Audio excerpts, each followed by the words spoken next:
It was a Friday night, about 9 weeks into the project. Tess's voice sounded normal, but I could see that she had been crying, and her narrow face was pale. For the first few minutes of the conversation, she leaned her head back against the wall behind her bed, gaze turned to the ceiling. Then she righted it and looked straight at the camera. Her eyes were as I'd never seen them, both empty and terrified. Mum sometimes had the same look, towards the end. "I'm scared," she said. "What about?" I asked, stupidly. "I'm so fucking scared," she said, and burst into tears. She had never cried in front of me. In fact, she had told me she rarely cried. It was one of the things we had in common. Then she sniffed, wiped her eyes with the back of her hand, and said more clearly, "Do you understand?" "Of course," I said, although I didn't entirely. She looked straight into the camera for a moment and said, "Can I see you?" At first I thought she meant, could we meet up? I started to remind her that we had agreed that shouldn't happen, but she cut me off. "Switch on your camera."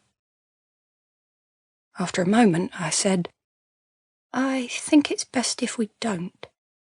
"I want to see you," said Tess. "You get to see me." She was staring right at the camera, her tears almost dried up.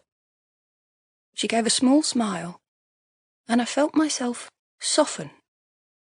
It was hard to resist, and I almost said, "Okay then."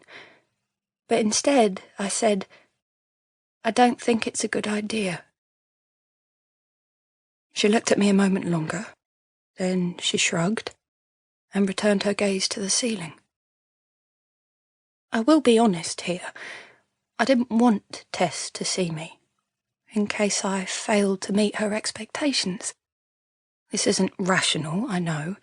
Who knows what she thought I looked like, and what did it matter? But I had examined her face so carefully. I knew every nuance of her expressions, and I couldn't bear the thought that if I turned on the camera, I might see a look of disappointment pass over it, however briefly. Then, still looking at the ceiling, she said, "I can't do it." "Of course you can," I said. She didn't speak for over a minute, and then said, uncharacteristically meek, "Is it okay if we stop for today?" Without waiting for an answer, she terminated the call. I admit that that particular conversation has replayed in my head several times since. All I can say is, I said what felt right at the time. She was upset, and I was comforting her. It seemed entirely natural for Tess to be scared, and when we spoke the next day, she was back to what by that stage was normal, calm, polite, and detached. The incident wasn't mentioned again.